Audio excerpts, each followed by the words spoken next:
Hello everyone. तो जो alkyl halides है उनके मेथड ऑफ प्रिपरेशन और प्रॉपर जो इम्पोर्टेंट बॉन्ड की प्रॉपर्टीज़ है वो देखने के बाद अभी हम बहुत एक इम्पोर्टेंट रिएक्शन मैकेनिज़्म को देखने वाले हैं ये वाले वीडियो में। और ऐसा है कि इसके ऊपर क्वेश्चंस नीट को मतलब फिक्स होता है कि ये टॉपिक के ऊपर आज जो भी हम पढ़ने वाले हैं उसके ऊपर एक तो क्वेश्चंस आता है। This is very important for NEET, बहुत इम्पोर्टेंट मतलब क्वेश्चंस भी आएंगे इसके ऊपर, प्लस आपके बोर्ड्स को भी इम्पोर्टेंट है। मतलब जो अभी ट्वेल्थ के बोर्ड्स रहेंगे, बोर्ड्स के एग्ज़ाम्स रहेंगे, उसमें भी ये टॉपिक बहुत ज़्यादा इम्पोर्टेंट है, क्योंकि ये रिएक्शन मैकेनिज़्म जो है वो आपके बोर्ड्स में भी पूछते हैं और नीट के पेपर में तो क्वेश्चंस आते ही आते हैं। ओके, सो देखेंगे हम इनको कि क्या है एग्जैक्टली, राइट। इसके पहले हमने प्रॉपर रिएक्शन मैकेनिज्म पढ़ा था एलिमिनेशन रिएक्शन का। ओके, E1 E2 यहाँ तक हमने पढ़ा है। ओके, तो अभी हम जो अल्किल हैलाइड है वो मोस्टली कौन से रिएक्शंस देते हैं और वो रिएक्शन का मैकेनिज्म क्या है वो देखने वाले हैं, राइट। तो इसके पहले मतलब ये तो इसके पहले आपने जो पहला वाला वीडियो है that is method of preparation of halo alkanes, वो देखना चाहिए, क्योंकि उसके बाद ही आपको ये समझ में आएगा। ओके, तो अगर किसी ने देखा नहीं है वो वीडियो तो एक बार फिर से जाके पहले वो method of preparation of halo alkanes का वीडियो देखो, क्योंकि उसमें बहुत सारे बेसिक जो है वो मैंने डिस्कस किए। ओके, और वो बेसिक्स हमको अभी यहाँ पे लगने वाले हैं। सो जो भी साइज़ वगैरह है या फिर बॉन्ड्स के बॉन्ड की लेंथ है, स्ट्रेंथ है, वो सब कुछ बातें मैंने वो वाले वीडियो में डिस्कस की है, राइट। तो चलो अभी देखेंगे एक नया वाला और बहुत ज़्यादा इंटरेस्टिंग, मतलब ऐसा है कि इसके ऊपर अच्छे से आपने पढ़ा तो इंटरेस्टिंग टॉपिक है और इजी भी है। अगर समझ गए, अगर बहुत जो सिंपल सिंपल लॉजिक है छोटे छोटे, वो अगर आपने ध्यान में रखे कि इसको यहाँ से देखना है, इसको ये वाले लॉजिक से देखना है, तो फिर कुछ प्रॉब्लम नहीं है। ये वाले टॉपिक में बहुत ज़्यादा सिंपल टॉपिक है, राइट। तो चलो तो सबसे पहले मुझे एक बात बताओ कि जो आपका हेलो अल्केन है, जो हेलो अल्केन है वो आर एक्स बॉन्ड में है, बराबर। आर मतलब अल्काइल ग्रुप, एक्स मतलब हेलोजन, यहाँ तक हमने पढ़ा है। तो एक बात बताओ मुझे कि अभी मैंने इसके ऊपर अगर एक्सटर्नल न्यूक्लियोफाइल डाला, यहाँ पे रुकते थोड़ा, एक्सटर्नल न्यूक्लियोफाइल डाला, what is mean by nucleophile, what is mean by nucleophile, general organic chemistry की कंसेप्ट। तो न्यूक्लियोफाइल क्या होता है? न्यूक्लियोफाइल न्यूक्लियस लविंग मतलब क्या? Electron rich species, electron rich species, बराबर। तो जिसके पास अगर नेगेटिव चार्ज है वो न्यूक्लियोफाइल रहेगा, जिसके पास लोन पेयर्स है वो न्यूक्लियोफाइल रहेगा, लोन पेयर्स वाले न्यूक्लियोफाइल रहेंगे, क्योंकि जो easily electron pair, not single electron, the pair of electron should be donated, pair of electrons मतलब दो इलेक्ट्रॉन्स डोनेट होने चाहिए। ओके, बॉन्ड के लिए दो इलेक्ट्रॉन्स लगते हैं, तो न्यूक्लियोफाइल ने भी दो इलेक्ट्रॉन्स डोनेट करने चाहिए, तभी उसको न्यूक्लियोफाइल कहेंगे, राइट। ओके, सो मुझे एक बात बताओ कि x यहाँ पे x माइनस करके निकल सकता है? निकल सकता है। ओके, तो अगर x माइनस जा रहा है तो कोई तो एक्सटर्नल माइनस आना चाहिए, तो दूसरा न्यूक्लियोफाइल आके यहाँ पे जुड़ सकता है, राइट। और इसका नेगेटिव चार्ज चला जाएगा और क्या मिलेगा हमको? x माइनस रिलीज हो जाएगा। तो this is primary idea of what we are going to learn now. Okay, so ये सिंपल सी रिएक्शन है कि जिसमें न्यूक्लियोफाइल आ रहा है, आर एक्स के ऊपर अटैक कर रहा है, एक्स माइनस को निकल रहा है और आर न्यूक्लियोफाइल बॉन्ड बना रहा है, राइट। ओके, ये किस कैटेगरी की रिएक्शन है? ये कौन सी कैटेगरी की रिएक्शन है? ये एडिशन रिएक्शन है, एलिमिनेशन रिएक्शन है कि सब्स्टिट्यूशन रिएक्शन है? एक्स माइनस की जगह पे न्यूक्लियोफाइल आ गया, राइट, मतलब क्या? सब्स्टिट्यूट हो गया। तो ये कौन सी रिएक्शन हो गई? Substitution reaction. कौन सी रिएक्शन हो गई? Substitution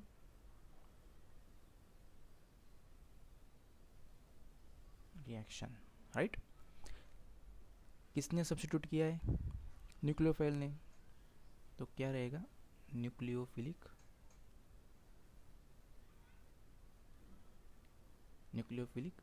substitution reaction.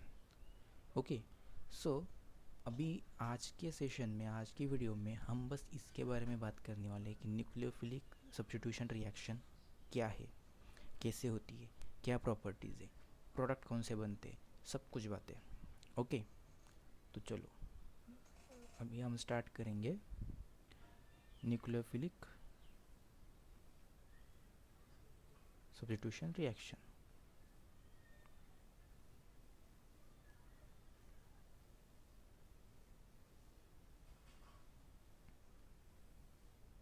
Nucleophilic substitution reaction. Okay, तो न्यूक्लियोफिलिक सब्स्टिट्यूशन रिएक्शन में अल्किल हैलाइड दो टाइप्स के रिएक्शन दिखाता है। एक है SN1 और दूसरा है SN2। Nucleophilic substitution unimolecular, nucleophilic substitution biomolecular, okay, या फिर डायमोलिकुलर, जो भी। सो ये क्या हो गया? न्यूक्लियोफिलिक सब्स्टिट्यूशन यूनिमोलिकुलर और न्यूक्लियोफिलिक सब्स्टिट्यूशन डायमोलिकुलर, बायोमोलिकुलर।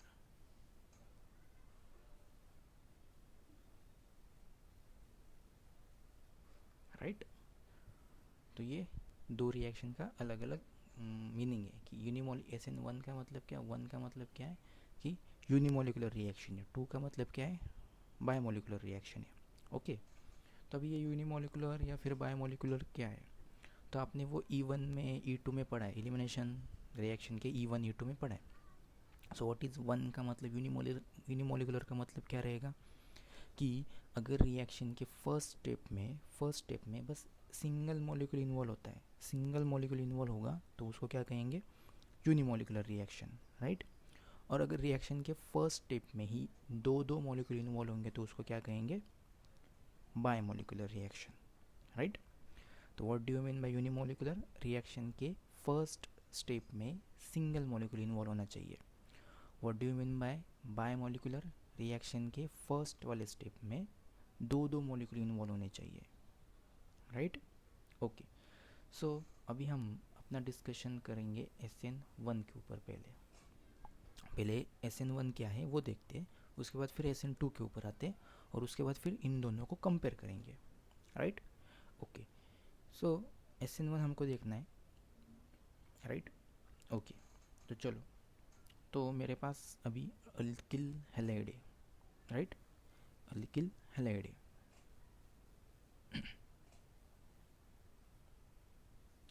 अभी मैं X लिख रहा हूँ यहाँ पे, इन जनरल रिएक्शन पढ़ा रहा हूँ आपको कि एग्जैक्टली रिएक्शन कैसे हो रही है, राइट। तो बाय नेम SN1 मतलब यूनिमोलिकुलर, मतलब रिएक्शन के पहले वाले स्टेप में सिंगल मॉलिक्यूल इन्वॉल्व होने वाला है, सिंगल मॉलिक्यूल इन्वॉल्व होने वाला है, राइट। तो कौन सा मॉलिक्यूल रहेगा? वो सिंगल, ये वाला अल्किल हैलाइड। तो पहले ही स्टेप में क्या करते हैं अल्किल हैलाइड? पहले ही स्टेप में क्या करता है कि जो X है वो एज अ X माइनस निकल जाता है, X माइनस निकल जाएगा। अगर कार्बन से X माइनस निकल गया, ये वाले कार्बन से X माइनस निकल गया, तो इसके ऊपर कौन सा चार्ज आने वाला है?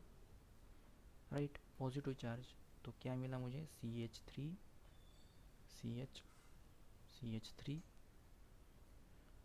पॉजिटिव। ओके, सो ये कार्बोकैटायन मिला मुझे। क्या मिला? कार्बोकैटायन मिला। फर्स्ट स्टेप थी ये रिएक्शन की, कौन सी वाली? फर्स्ट स्टेप थी। फर्स्ट स्टेप में क्या हुआ? Carbocation formation by release of X minus, carbocation formation by release of X minus. ये जो भी बना है कार्बोकैटायन, इसको क्या कहेंगे हम? रिएक्शन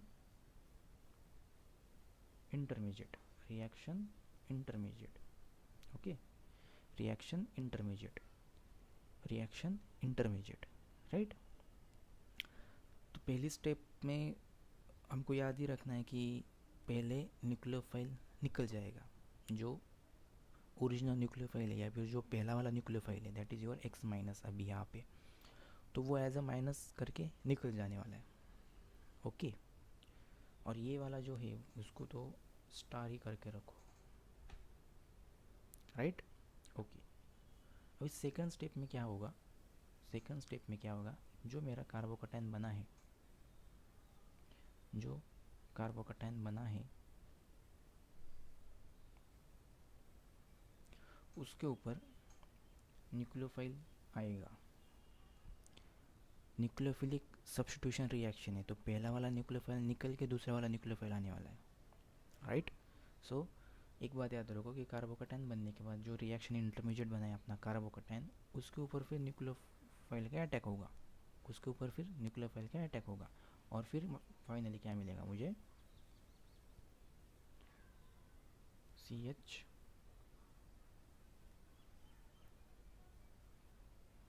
CH3 और फिर कार्बन न्यूक्लियोफाइल का बॉन्ड, राइट।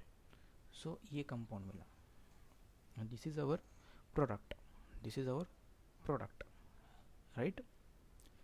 तो this is what second step, कि जहाँ पे न्यूक्लियोफाइल का अटैक हुआ है। पहले वाले स्टेप में क्या हुआ, न्यूक्लियोफाइल रिलीज हुआ, पहले वाले स्टेप में क्या हुआ, न्यूक्लियोफाइल रिलीज हुआ, सेकंड वाले स्टेप में क्या हुआ, न्यूक्लियोफाइल का अटैक हुआ। जो पहली वाली स्टेप है, जो यहाँ पे रिलीज ऑफ न्यूक्लियोफाइल है, न्यूक्लियोफाइल निकल के कार्बोकटायन फॉर्मेशन कर रहा है, वो स्लो स्टेप होती है कंपेयर टू सेकंड, वो क्या होती है, स्लो स्टेप होती है। और वही अपना RDS है, वही अपना RDS है, मतलब क्या, रेट डिटरमाइनिंग स्टेप, वही क्या है, RDS, that is rate determining step. जो अगर n नंबर ऑफ रिएक्शन बोलो कि n नंबर ऑफ स्टेप है रिएक्शन में, n नंबर ऑफ स्टेप है, 3-4 स्टेप है, तो उनमें से जो स्लो वाली स्टेप है, सबसे स्लो वाली जो स्टेप रहती है, वही क्या होती है, RDS, rate determining step, right, okay. So SN1 में क्या हुआ है, देखो न्यूक्लियोफाइल सब्स्टिट्यूट हुआ बाय यूनिमोलिकुलर, देखो यहाँ पे बस सिंगल मॉलिक्यूल इन्वॉल्व है फर्स्ट वाले स्टेप में, 1 मॉलिक्यूल है ना बस,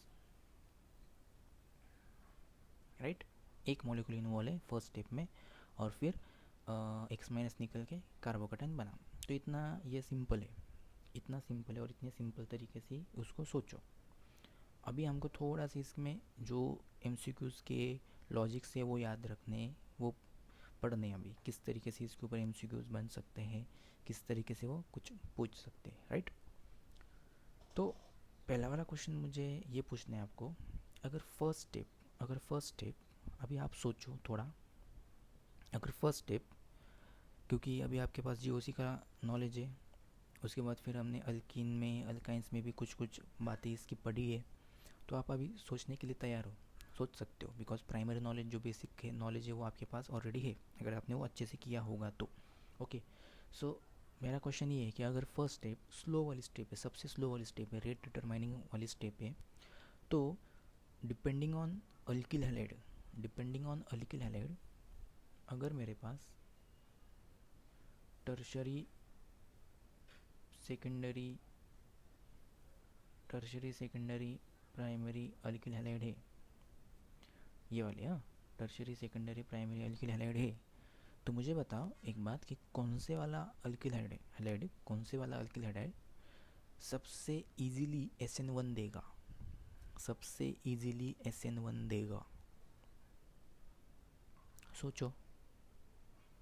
फर्स्ट स्टेप के बारे में पूछ रहा हूँ मैं कि फर्स्ट स्टेप में कौन से अल्किल हैलाइड, कौन सा अल्किल हैलाइड इजीली SN1 देगा, राइट, कौन सा, टर्शरी वाला। क्यों, क्योंकि रिएक्शन इंटरमीडिएट क्या बनता है यहाँ पे, कार्बोकटायन, बराबर। और अगर कार्बोकटायन बन रहा है तो जो कार्बोकटायन स्टेबल होगा वही तो इजीली बनने वाला है, वही तो इजीली बनेगा। और हमको पता है tertiary is more stable than secondary, than primary, than methyl, बराबर। तो ये हो गया SN1 का रेट, ये हो गया SN1 का रेट कि टर्शरी सबसे ज़्यादा रहेगा, उसके बाद फिर सेकेंडरी, उसके बाद फिर प्राइमरी। ओके राइट, ये बात क्लियर हो गई। ठीक है, टर्शरी क्यों सबसे ज़्यादा है? क्योंकि कार्बोकैटायन फॉर्मेशन टर्शरी में इजी होने वाला है, क्योंकि tertiary carbocation is a more stable than secondary and then primary, right. Okay, second वाला क्वेश्चन ये है, फर्स्ट वाले स्टेप में ही सेकेंड वाला क्वेश्चन ये है कि कौन सा हेलोजन चाहिए जो इजीली फर्स्ट स्टेप या फिर SN1 दे सकता है, या फिर फर्स्ट स्टेप देगा। कौन सा हेलोजन चाहिए, मतलब कौन सा अल्किल हैलाइड चाहिए, इन शॉर्ट RI चाहिए मुझे, या फिर RBr चाहिए, या फिर RCl चाहिए, या फिर RI चाहिए। इन चारों में से कौन सा अल्किल हैलाइड इजीली SN1 देने वाला है? सोचो। फर्स्ट वाले स्टेप में क्या हो रहा था, X माइनस निकल रहा था ना, मतलब हेलोजन निकल रहा है, निकल जा रहा है, मतलब बॉन्ड ब्रेक हो रहा है। CX bond, C halogen bond, carbon halogen bond break हो रहा है। और अगर कार्बन हेलोजन बॉन्ड ब्रेक हो रहा है तो जो बॉन्ड इजीली ब्रेक होगा, जो बॉन्ड इजीली ब्रेक होगा वो इजीली निकल जाएगा। जो बॉन्ड इजीली ब्रेक होगा, यहाँ पे फ्लोरीन चाहिए, डबल डबल हो गया आई। जो बॉन्ड इजीली ब्रेक होगा वो इजीली निकल जाने वाला है, बराबर। अभी मुझे बताओ, alkyl iodide, alkyl bromide, alkyl chloride, alkyl fluoride, इन चारों में से किसका बॉन्ड इजीली ब्रेक होगा? जिसकी बॉन्ड लेंथ ज़्यादा है, जिसकी बॉन्ड लेंथ ज़्यादा है। और लास्ट वाले वीडियोस में हमने देखा है कि what do you mean bye bond length, is depend on atomic size. जिसकी एटॉमिक साइज ज़्यादा उसकी बॉन्ड लेंथ ज़्यादा, अगर उसकी बॉन्ड लेंथ ज़्यादा तो उसकी बॉन्ड स्ट्रेंथ कम, तो इजीली ब्रेक होने वाला है। इजीली ब्रेक होगा मतलब इजीली निकल जाएगा, बराबर। तो अभी मुझे बताओ कि किसकी साइज़ ज़्यादा है? आयोडीन की। आयोडीन की साइज़ ज़्यादा है मतलब RI बॉन्ड, जो ये बॉन्ड है ये वाला, वो उसकी लेंथ ज़्यादा होगी। और अगर उसकी लेंथ ज़्यादा है तो वो बॉन्ड वीकेस्ट बॉन्ड होगा, राइट। वो बॉन्ड वीकेस्ट बॉन्ड होगा। तो ऑर्डर क्या रहेगी, RI सबसे ज़्यादा, उसके बाद फिर RBr, उसके बाद फिर RCl, और उसके बाद फिर RF। This is second question, this is first question, right. ये क्लियर हो गया कि दो बातें लगेंगी हमको। एक तो क्या, टर्शरी कार्बोकैटायन इजीली बनेगा तो टर्शरी अल्किल हैलाइड ज़्यादा इजीली बनेंगे, उसके बाद सेकेंडरी, उसके बाद फिर प्राइमरी। और और जो डिफरेंट हेलोजन्स है उनके बीच में आयोडीन, उसके बाद फिर ब्रोमीन, उसके बाद फिर क्लोरीन, उसके बाद फिर फ्लोरीन, ऐसे रिएक्शन होने वाली। ये क्लियर हो गया? ओके। तो अभी तक हमने क्या पढ़ा कि SN1 का मैकेनिज्म क्या है, दैट इज़ दो स्टेप में है। That is first is unimolecular reaction, तो पहले वाले स्टेप में सिंगल मॉलिक्यूल इन्वॉल्व होगा, सिंगल मॉलिक्यूल इन्वॉल्व होके X माइनस पहला वाला न्यूक्लियोफाइल निकल जाएगा, that is the slowest step. यही अपनी RDA से रेट डिटरमाइनिंग स्टेप है। और उसके बाद क्या बनता है, कार्बोकैटायन बनता है, that is your reaction intermediate, that is your reaction intermediate. अभी मैंने यहाँ पे कार्बोकैटायन के ऊपर स्टार करके रखा है, क्यों? क्योंकि हमको पता है जब भी कार्बोकैटायन बनता है तो हमको रुकना पड़ता है थोड़ा, और रीअरेंजमेंट होगी, रिंग एक्सपांशन होगा, ये सब कुछ बातें सोचनी पड़ती है, राइट।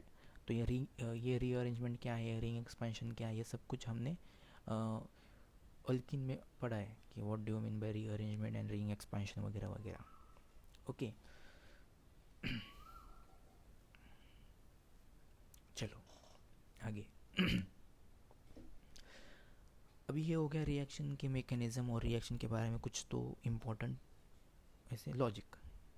ओके, अभी हमको ये जो रिएक्शन है उसके एक्चुअल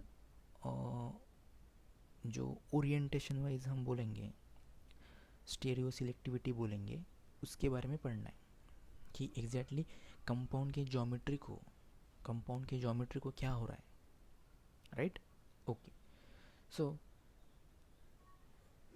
देखो फर्स्ट स्टेप में क्या इन्वॉल्व हो रहा था, अल्किल हैलाइड और कार्बन sp3 है। और अगर कार्बन sp3 है तो मुझे एक बात बताए कि कार्बन ऐसे कुछ तो होता है, बराबर। सपोज अपना जो न्यूक्लियोफाइल है वो कुछ यहाँ पे एक्स, राइट, और बाकी का फिर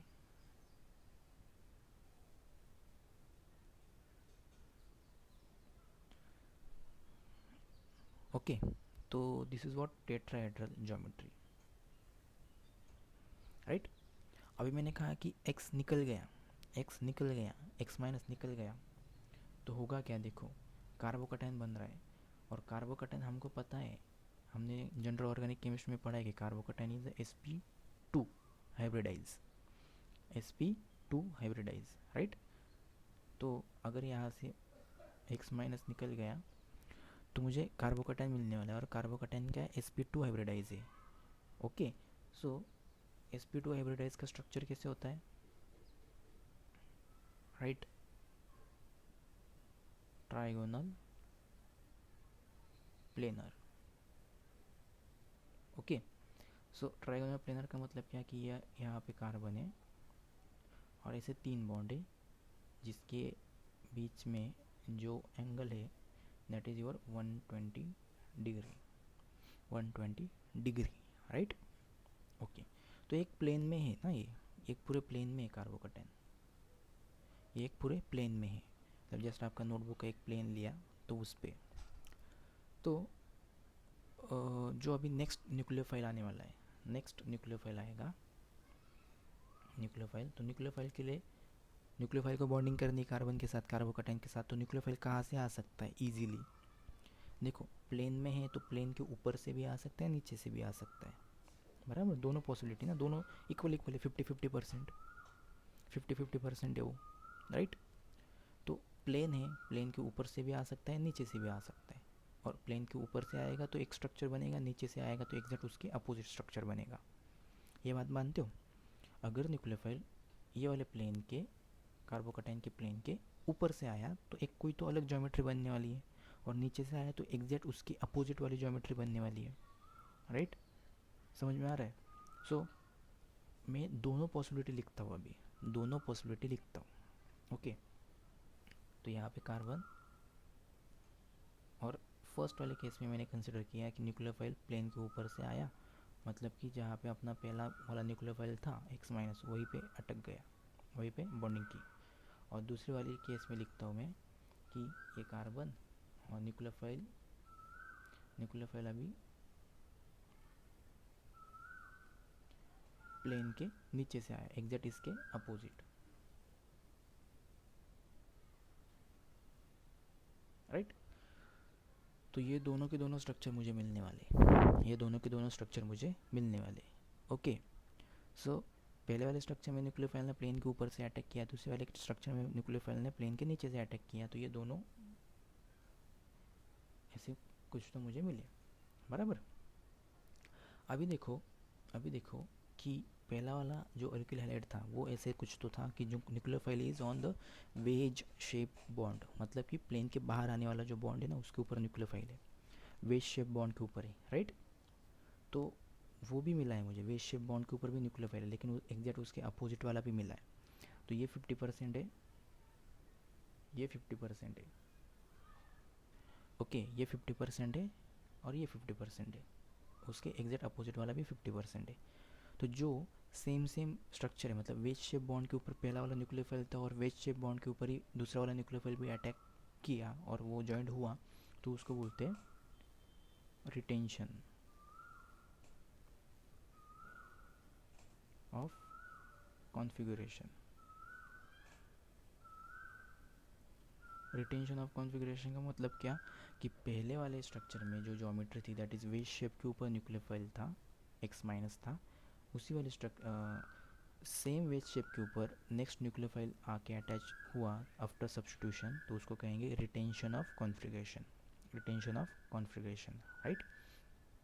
और अगर उसके एग्जैक्ट अपोजिट साइड पे न्यूक्लियोफाइल ने अटैक किया तो उसको बोलेंगे inversion of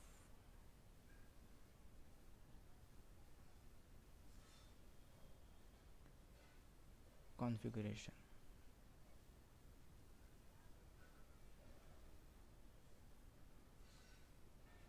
Inversion of configuration, right? So this is what retention of configuration, this is what inversion of configuration, right? तो मुझे एक बात बताओ, SN1 में क्या हो रहा है? There is a 50% retention of configuration and 50% inversion of configuration. 50% retention of configuration and 50% inversion of configuration, right? और इसका क्या सिग्निफिकेंस है? इसका सिग्निफिकेंस आएगा ऑप्टिकल आइसोमेरिज्म। जब हम पढ़ेंगे दोनों एक साथ SN1 एंड SN2 का, तब मैं ये पॉइंट को फिर से एक बार डिस्कस करने वाला हूँ और इसका रेफरेंस वहाँ पे लेने वाला हूँ। ओके, तो यहाँ तक याद रखो। अभी तक तो 50% रिटेंशन 50% इन्वर्जन होता है। और व्हाट इज़ रिटेंशन? अगर पहला वाला न्यूक्लियोफाइल एक पर्टिकुलर डायरेक्शन में अटैच है और वही डायरेक्शन पे दूसरा न्यूक्लियोफाइल भी आके अटैच हुआ वही लोकेशन के ऊपर, तो उसको कहेंगे रिटेंशन ऑफ कॉन्फ़िगरेशन। और अगर उसके एग्जैक्ट अपोजिट हुआ तो क्या कहेंगे? Inversion of configuration, right? तो जस्ट इसको ऑब्जर्व करो। तो this is what your carbocation geometry. Okay, this is what your carbocation geometry की ये एक प्लेन में ट्राइगोनल प्लेनर है। ओके, एक प्लेन में है ये, और इसके बॉन्ड एंगल, इसका जो बॉन्ड एंगल है that is your 120 degree, right? तो दिस इज व्हाट कार्बोकैटायन। सो अभी हुआ क्या कि जो एक्सटर्नल न्यूक्लियोफाइल है वो प्लेन के ऊपर से भी आ सकता है, राइट? प्लेन के ऊपर से भी आ सकता है और प्लेन के नीचे से भी अटैच हो सकता है, राइट? मतलब प्लेन के ऊपर से आएगा तो एक स्ट्रक्चर बनेगा, प्लेन के नीचे से आएगा तो एक स्ट्रक्चर बनेगा, और दोनों के दोनों स्ट्रक्चर एग्जैक्ट अपोजिट रहेंगे। अगर पहला वाला न्यूक्लियोफाइल प्लेन के ऊपर ही था और वहीं पे न्यूक्लियोफाइल आ गया तो होगा क्या? Retention of configuration. और उसके अपोजिट साइड पे आ गया तो इन्वर्जन ऑफ कॉन्फ़िगरेशन, राइट? तो ये समझ में आ गया? ओके, सो इतना, मतलब बस जस्ट वो आपको एक प्राइमरी आइडिया या फिर प्रॉपर ओरिएंटेशन मिले इसके लिए मैंने एग्जांपल दिया। तो this is what your SN1 reaction. Okay, SN1 पढ़ने के बाद अभी हम SN2 के ऊपर जाएंगे कि SN2 में क्या होता है और SN2 कैसे डिफरेंट है as compare to SN1 reaction. तो SN1 में मैंने कहा था कि फर्स्ट वाले स्टेप में सिंगल मॉलिक्यूल इन्वॉल्व होता है, और यहाँ पे 2 का मतलब क्या रहेगा? फर्स्ट वाले स्टेप में दो मॉलिक्यूल इन्वॉल्व होने वाले, बराबर? अभी वो 2 मॉलिक्यूल कौन से वो देखेंगे हम, राइट? ओके, सो मेरे पास अभी मिथाइल हेलोजन प्लस कोई तो एक्सटर्नल न्यूक्लियोफाइल है, राइट? सो होगा क्या यहाँ पे कि न्यूक्लियोफाइल अटैक कर रहा है और साइमल्टेनियसली ये X- निकल रहा है। न्यूक्लियोफाइल अटैक कर रहा है और साइमल्टेनियसली X- भी निकल रहा है। मतलब जो एक्सटर्नल न्यूक्लियोफाइल है वो पहले अप्रोच कर रहा है और उसके बाद फिर X- निकलने का स्टार्ट कर रहा है। ओके, तो मुझे एक रिएक्शन इंटरमीडिएट बनेगा कि जहाँ पे मुझे एक रिएक्शन इंटरमीडिएट मिलेगा जहाँ पे देखो साइमल्टेनियस ये X- निकल रहा है और साइमल्टेनियसली ये न्यूक्लियोफाइल भी बॉन्ड कर रहा है। ओके, तो इसका मतलब क्या? बॉन्ड फॉर्मेशन है यहाँ पे, बॉन्ड फॉर्मेशन, यहाँ पे bond breaking, bond formation and bond breaking. और this is what your reaction intermediate, जो कि बहुत ज़्यादा अनस्टेबल है। देखो इन शॉर्ट यहाँ पे 3H, ये 1 4 और ये 1 5, ऐसे कार्बन के 5 बॉन्ड बन गए, तो बहुत ज़्यादा अनस्टेबल होता है ये रिएक्शन इंटरमीडिएट, और ये बहुत कम सेकंड के लिए बनता है, so this is what your this is what your reaction intermediate, बराबर। अब इसमें क्या हो रहा है, इसमें क्या हो रहा है कि साइमल्टेनियस बॉन्ड फॉर्मेशन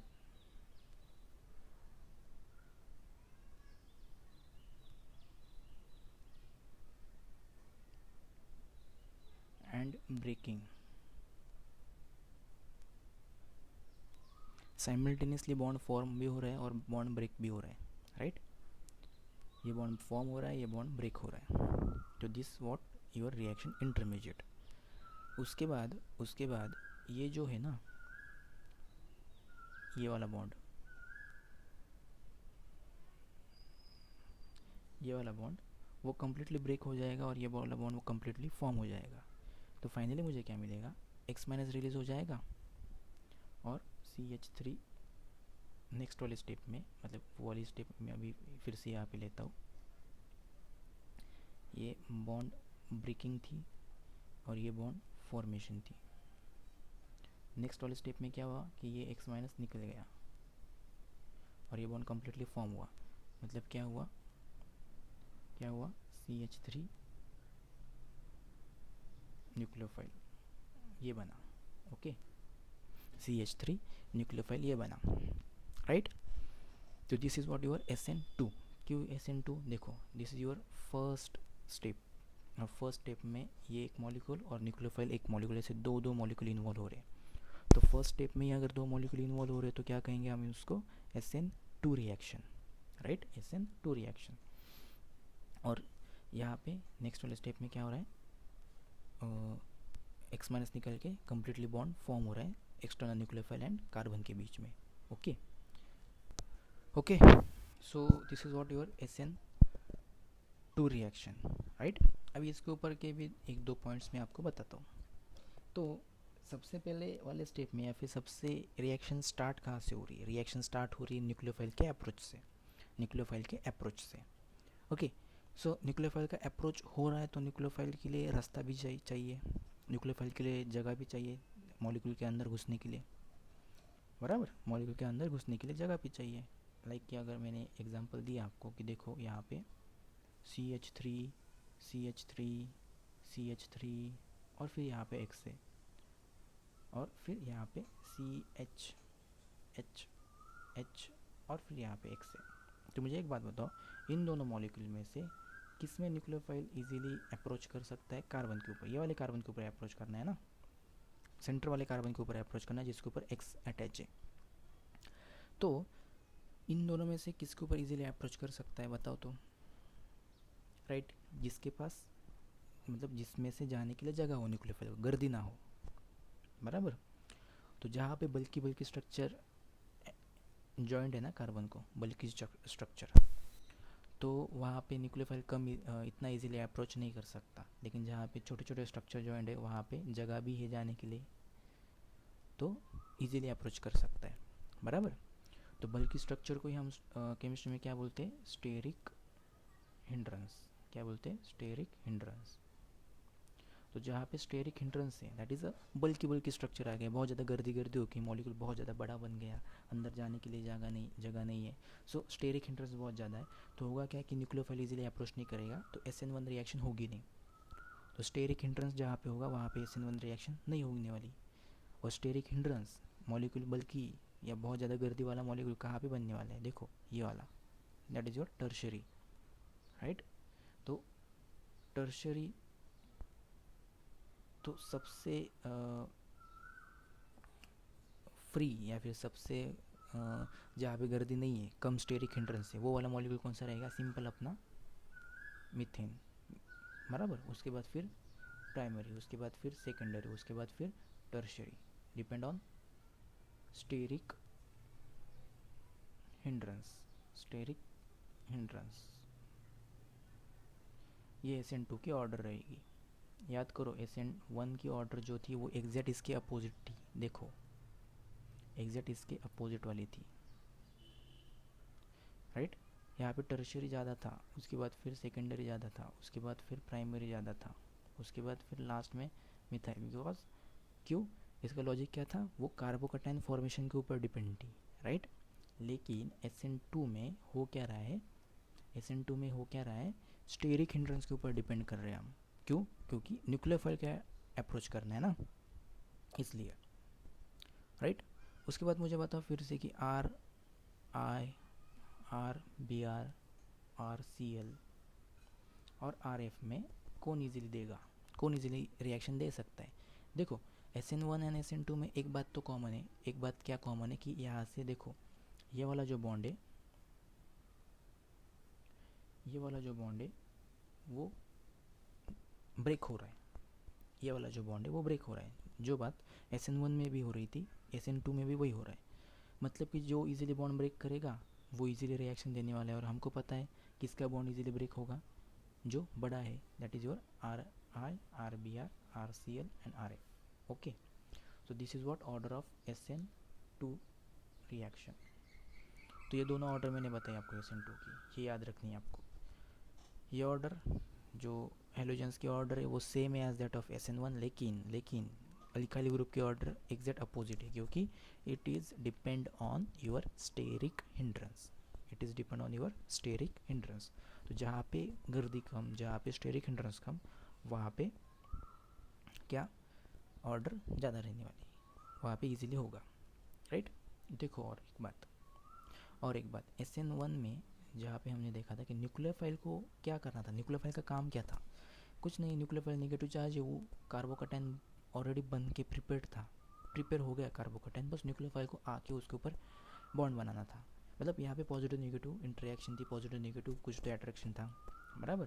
मतलब न्यूक्लियोफाइल को ऐसा था कि ऑलरेडी एक कुछ तो बना के रखा है, कार्बोकटाइन बना के रखा है, बस उसके ऊपर आके आराम से आके अटैक करना था, बराबर। लेकिन SN2 में देखो, SN2 में हो क्या रहा है, न्यूक्लियोफाइल को बहुत इंपॉर्टेंट काम है, बहुत इंपॉर्टेंट काम न्यूक्लियोफाइल कर रहा है कि न्यूक्लियोफाइल खुद जाके मॉलिक्यूल में दूसरे वाले न्यूक्लियोफाइल को निकाल रहा है, खुद अंदर जाके मॉलिक्यूल के उसके पास जो न्यूक्लियोफाइल है उसको निकाल रहा है, और खुद आके वहाँ पे अटैच हो रहा है। मतलब nucleophile, in simple words, SN2 में न्यूक्लियोफाइल खुद के लिए खुद जगह बना रहा है, खुद के लिए खुद जगह बना रहा है। लेकिन SN1 में ऐसा नहीं हो रहा था, न्यूक्लियोफाइल को ऑलरेडी कुछ तो जगह मिल गई थी, और वहाँ पे आके बस रुकना था, उसको अटैक करना था, बराबर। तो मुझे एक बात बताओ लॉजिकली कि कौन सा वाला न्यूक्लियोफाइल स्ट्रॉन्ग होना चाहिए, SN1 का या SN2 का, राइट, SN2 का। क्यों? क्योंकि उसको मॉलिक्यूल के अंदर घुस के दूसरे मॉलिक्यूल को लात मार के बाहर निकालना है, बराबर। कि मॉलिक्यूल के अंदर घुसे वो, दूसरे मॉलिक्यूल को लात मारे और फिर उसको बाहर निकाल के खुद मॉलिक्यूल में बॉन्ड करे, बराबर। तो SN2 रिएक्शन जो है वो किसके प्रेजेंस में होती है, स्ट्रॉन्ग न्यूक्लियोफाइल के प्रेजेंस में, राइट। सो स्ट्रॉन्ग न्यूक्लियोफाइल चाहिए जो अटैक कर सके और SN2 वाली रिएक्शन इजीली दे सके, बराबर। तो इतना इम्पोर्टेंट है। अभी यहाँ पे देखो, just this is what your geometry of tetrahedral molecule, कार्बोकटाइन है, ओके, टेट्राहेड्रल में, राइट। तो मैं इसको ऐसे कुछ तो पकड़ रहा हूँ, ऐसे पकड़ता हूँ, चलो।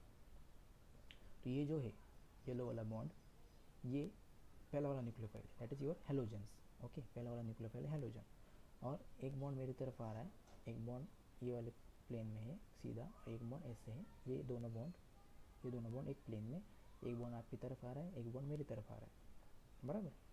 अभी हो क्या रहा है यहाँ पे, देखो एक्सटर्नल न्यूक्लियोफाइल आने वाला है, और वो कैसे आएगा, यहाँ से अगर आएगा तो इसका और ये वाले का रिपल्शन होने वाला है। अगर ये वाले डायरेक्शन से आएगा तो ये न्यूक्लियोफाइल क्या करेगा, तू मत आ, बराबर। लेकिन अगर इसके अपोजिट डायरेक्शन से उसने अप्रोच किया तो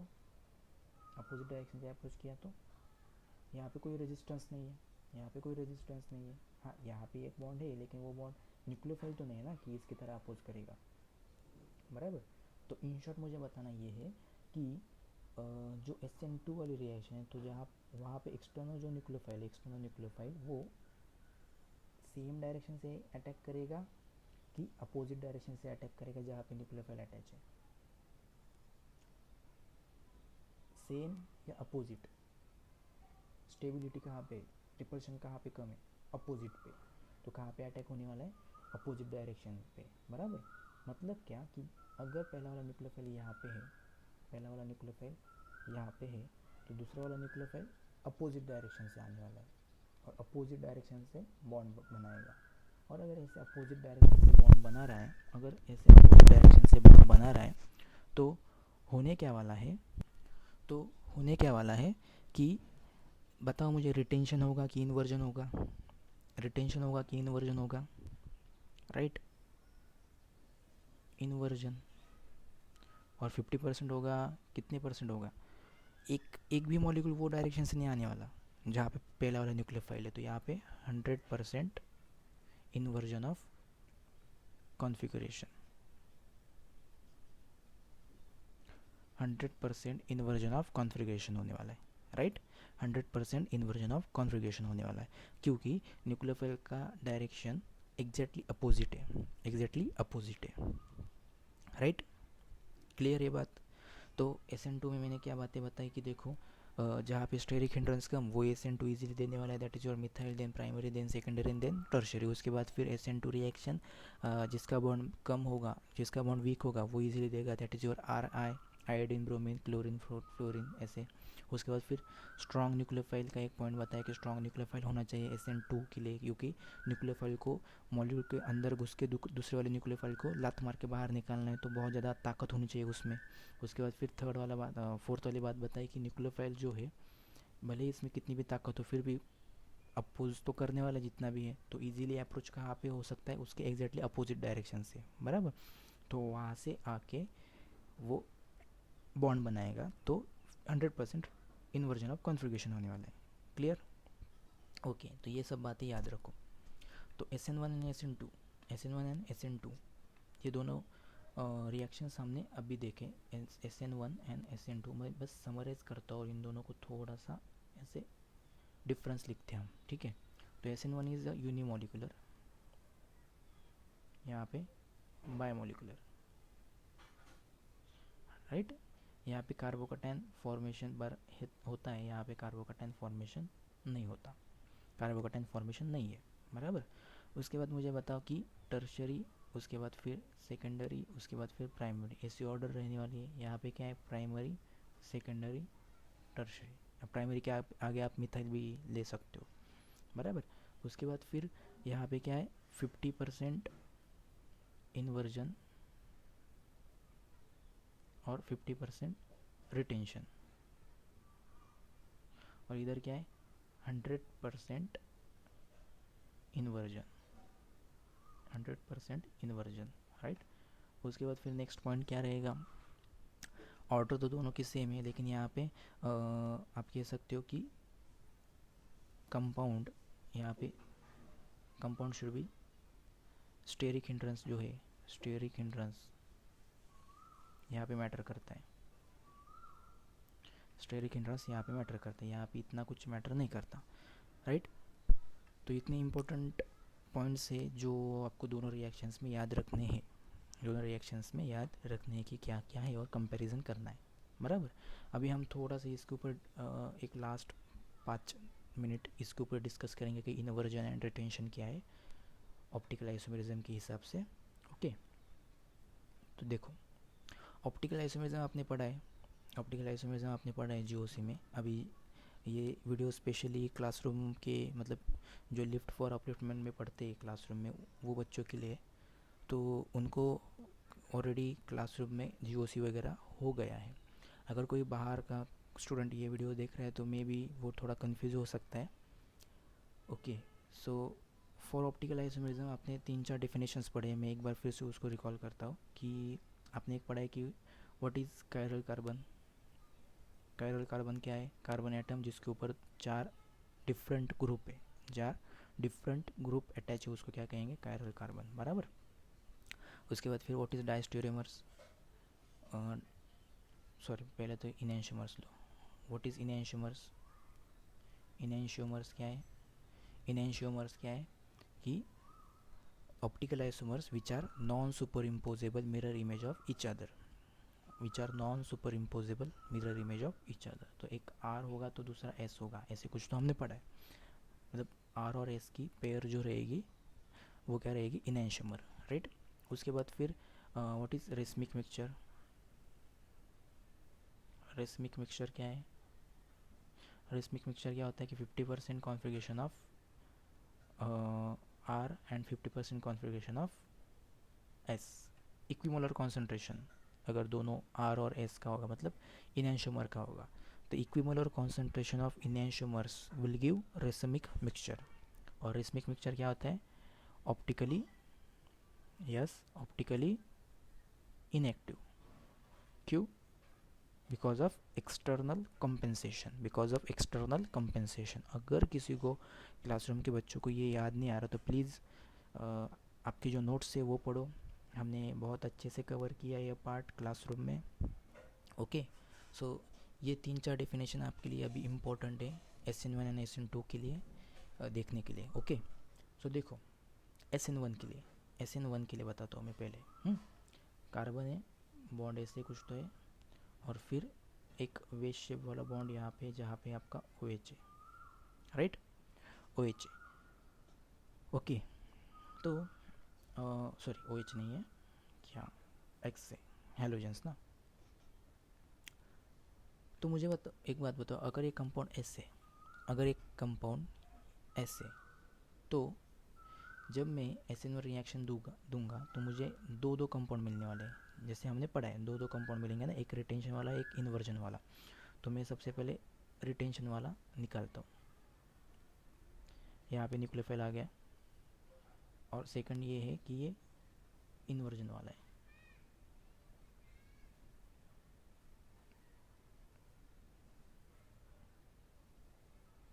यहाँ पे न्यूक्लियोफाइल आ गया. तो अभी बस एक बात बताओ मुझे कि अगर वेज शेप बॉन्ड के ऊपर अपना न्यूक्लियोफाइल रहेगा तो S बन रहा है.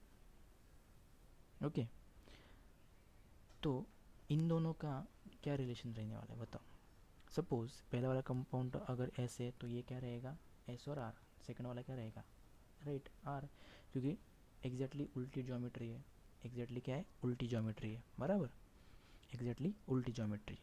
तो देखो, और मैंने कहा कि इसकी पॉसिबिलिटी क्या है? 50%. और इसकी पॉसिबिलिटी क्या है? 50%.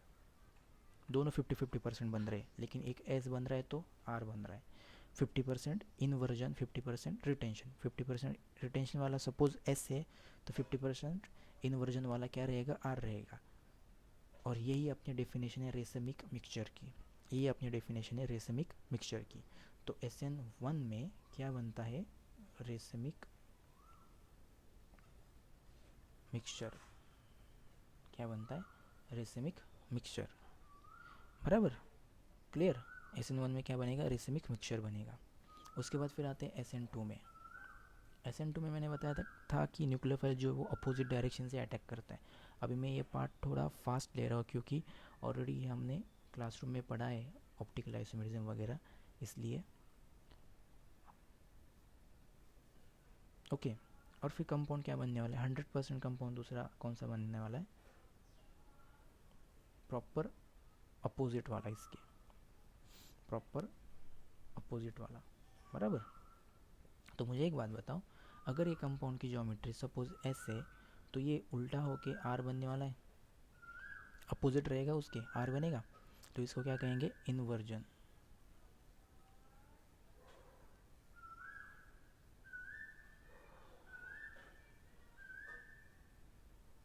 राइट. तो SN2 में हो रहा है इन्वर्जन ऑफ कॉन्फ़िगरेशन. और पहला वाला जो ऑप्टिकल आइसोमर है उसके एग्जैक्टली अपोजिट वाले ऑप्टिकल आइसोमर बनता है. मतलब R है तो S बनेगा, S है तो R बनेगा, राइट. लेकिन SN1 में क्या होता है? 50% रिटेंशन है, 50% इन्वर्जन है. तो रिटेंशन वाला सेम कॉन्फ़िगरेशन दिखाएगा लेकिन इन्वर्जन वाला अपोजिट कॉन्फ़िगरेशन दिखाएगा.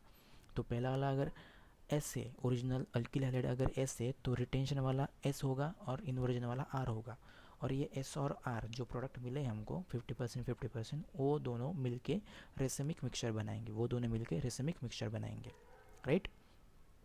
ये पार्ट क्लियर, ठीक है। अभी ये एक्चुअली मतलब एक जनरल आइडिया बोलो SN1 एंड SN2 की, जिसको हमने प्रॉपरली डिस्कस किया। एक और जहाँ पे हमने डिफरेंस लिखा है वहाँ पे एक पॉइंट लिख लो, रेसिमिक मिक्सचर यहाँ पे बनता है और यहाँ पे टोटल अपोजिट या फिर टोटल इन्वर्जन वाला कॉन्फ़िगरेशन बनता है, राइट।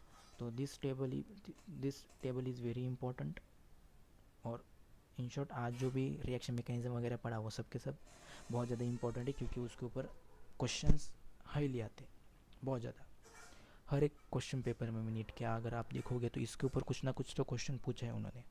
ओके, सो ये जो पार्ट आज हमने पढ़ा उसको अच्छे से रिवाइज करो, देखो हर जगह पे क्या हो रहा है, जो नोट्स बनाए उनको पढ़ो, और कुछ नहीं समझ में आया तो फिर डाउट पूछ सकते हो आप, ऐसा नहीं। और इनकी प्रैक्टिस करनी पड़ेगी MCQ की। तो नेक्स्ट वाले वीडियोस में इसके ऊपर किस तरीके के MCQs वगैरह आते हैं वो देखेंगे, और फिर हम आगे जाएंगे कि एग्जैक्टली मैंने हर बार इसको न्यूक्लियोफाइल कहा है ना, कि न्यूक्लियोफाइल आ रहा है, न्यूक्लियोफाइल अटैक कर रहा है, न्यूक्लियोफाइल फिर इन्वर्जन देता है, न्यूक्लियोफाइल फिर रिटेंशन देता है वगैरह वगैरह। तो हम प्रॉपर रिएक्शंस पढ़ेंगे उसके बाद कि एग्जैक्टली कौन कौन से न्यूक्लियोफाइल है एक्चुअल में यहाँ पे सब्स्टिट्यूट होते हैं। लाइक वो आपका OH रहेगा, फिर आपका NH2 रहेगा, ये सब कुछ बातें। तो वो ये सब कुछ क्या है, बेसिक है वो वाले रिएक्शंस का।